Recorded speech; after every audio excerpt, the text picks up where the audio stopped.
Hello, scholars. Welcome back. Welcome to Peak Flicks Reading and Writing with Miss Holloman. Today is the 11th day. Can you believe that, scholars, that we've been together this long, but it's been the best journey ever. Scholars, are you ready for an excellent day of teaching and learning? Great. I am so excited. Let's get started. Scholars, we are still using our mentor text, whales. So today, scholars, we are just moving myself around. Let's read our reading objective.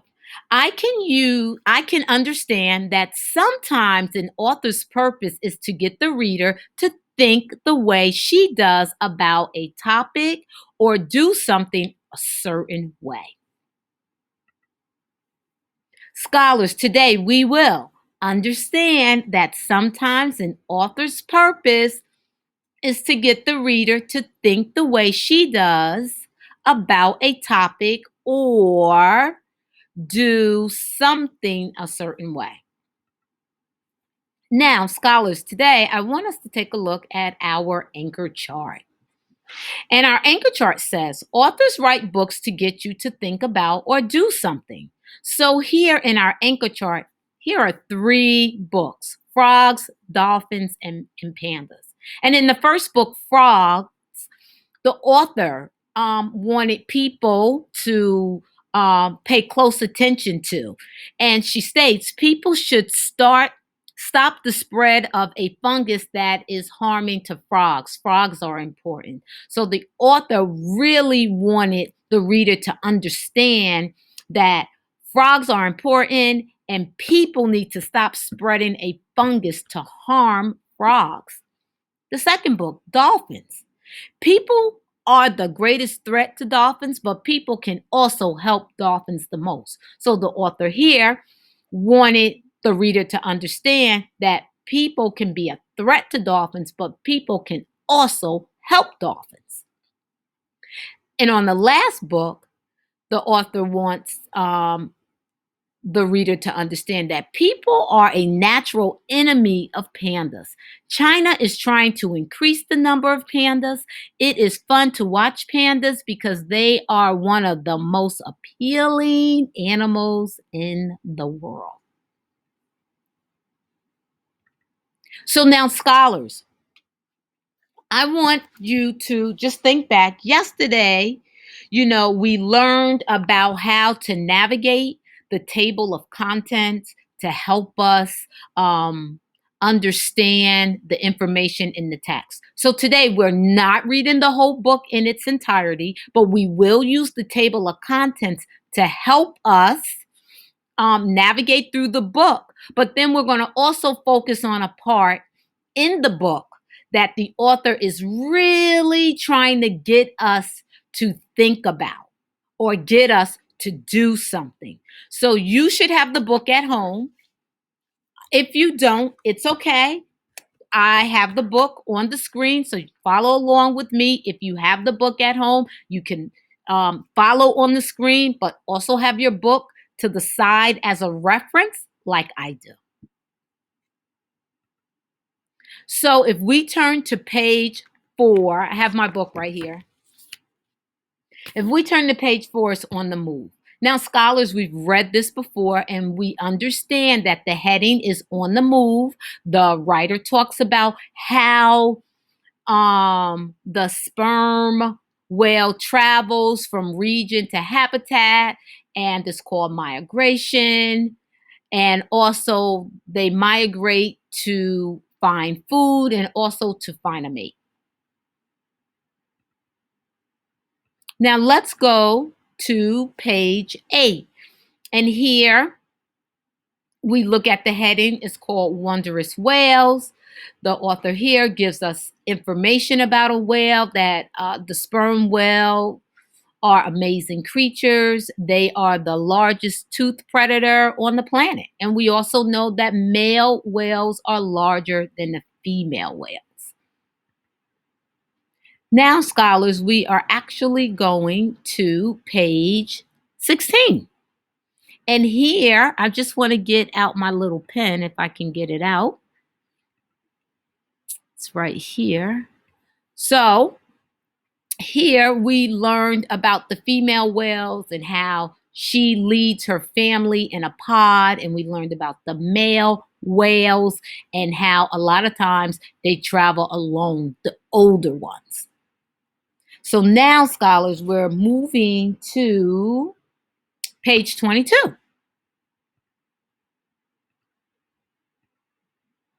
What a feast. Scholars, we've learned on this page that sperm whales eat a lot, about 1 ton of food every day. That's 2,000 pounds. Their favorite food is a large squid. We also learned that the sperm whale eats octopus and fish. Okay. Now, scholars, we are on page 24, and the heading here is deep sea divers, and we've learned that time to dive for dinner. Sperm whales dive deeper than any other whale. They can dive more than 9,000 feet. So that's important information.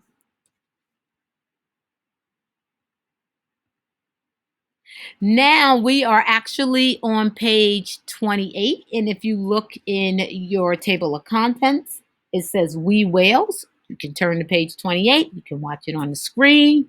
Here we learn about the baby whales. We learned that whales are mammals, and baby whales are born live and drink their mother's milk. Next, after we whales, we're going to go to the 10 cool things about sperm whales.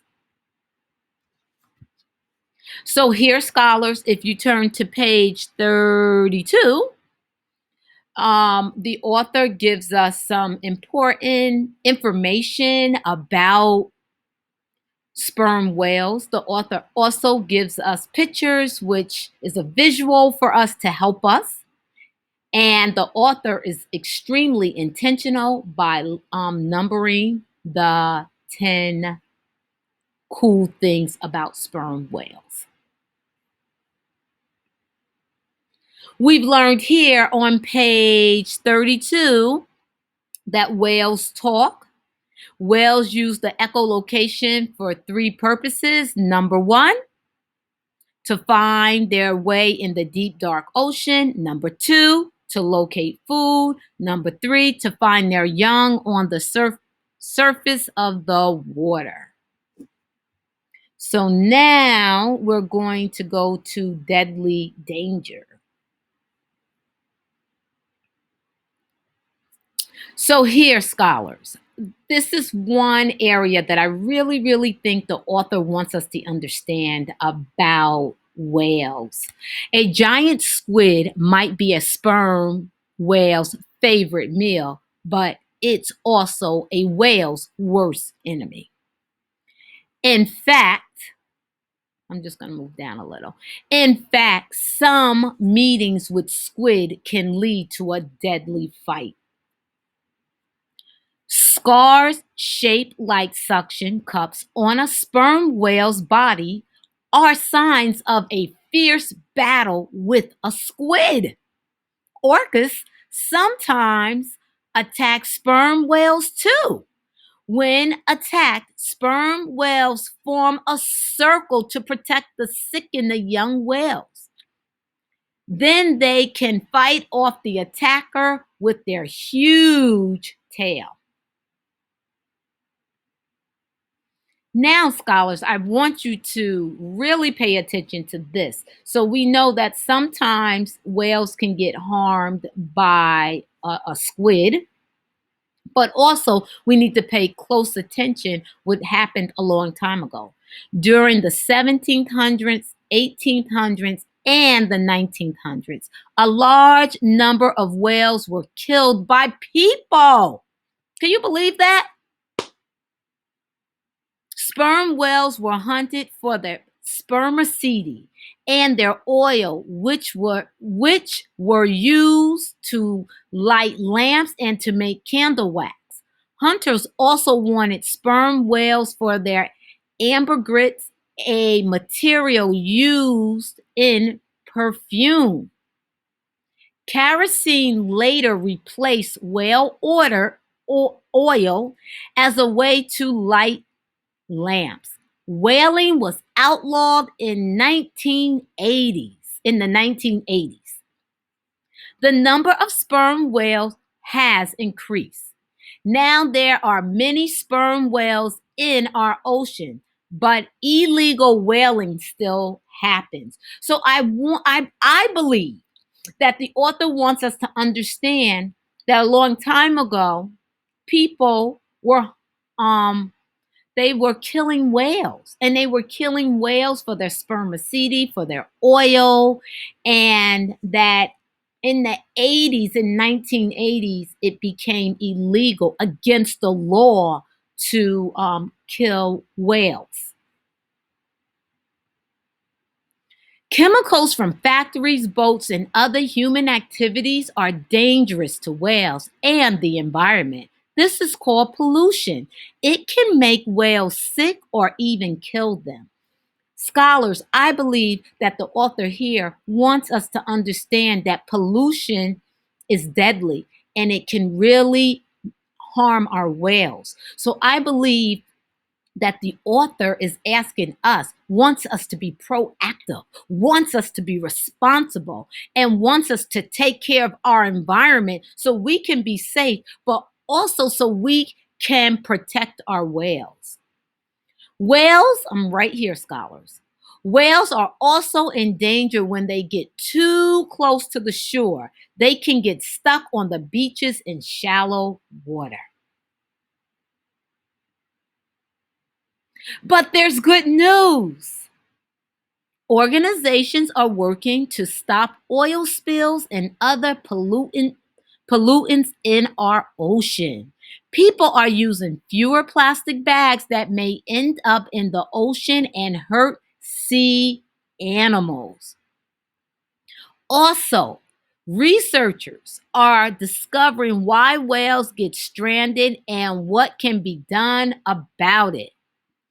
And there are organizations like Greenpeace working to stop illegal whaling.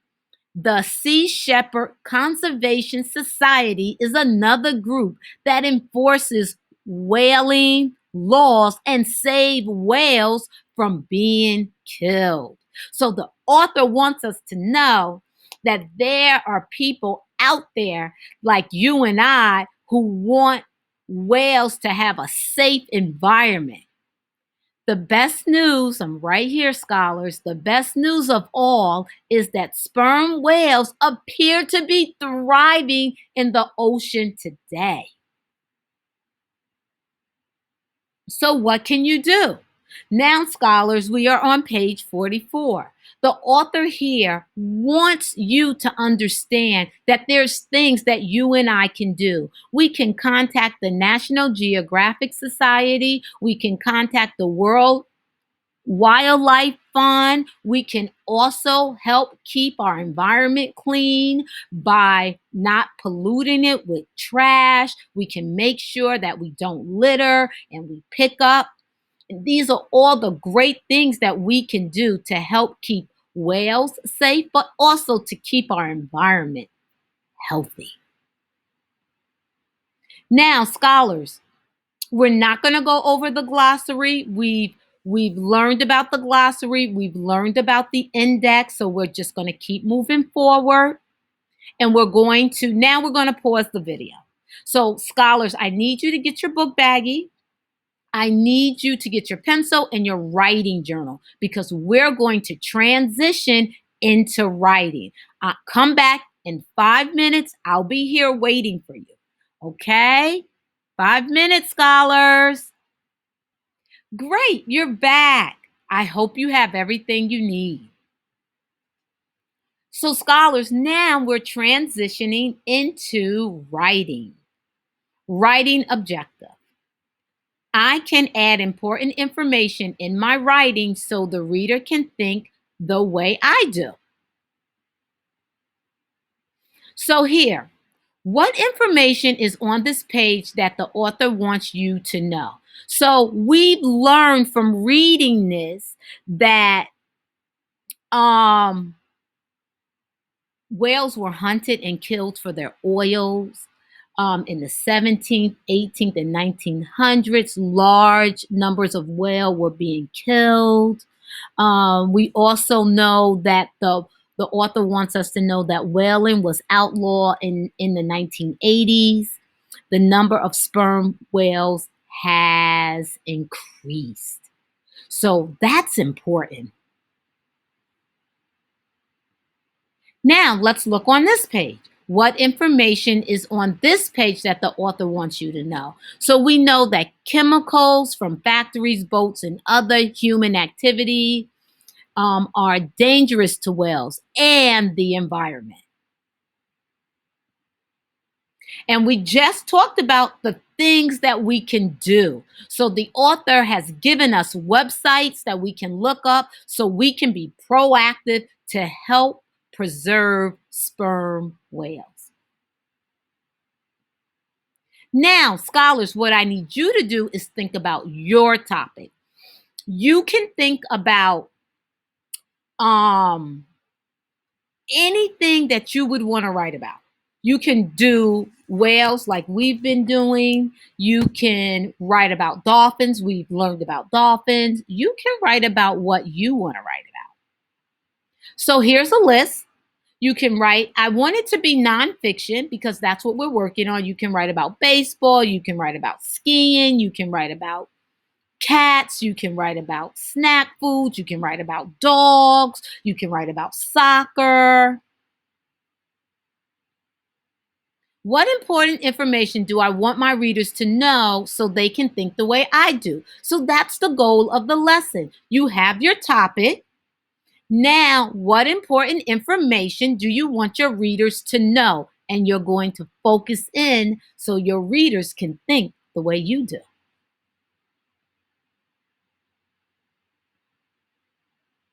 And we have this as an example. So you think about the author wanted the reader to know that people should stop the spread of a fungus that is harming a frog. For dolphins, people are the greatest threat to dolphins, but um, they can also help dolphins. And here, people are natural enemies of pandas. So you think of after whatever book you choose um, to not even the book. So let's go back. You think about the topic you're writing.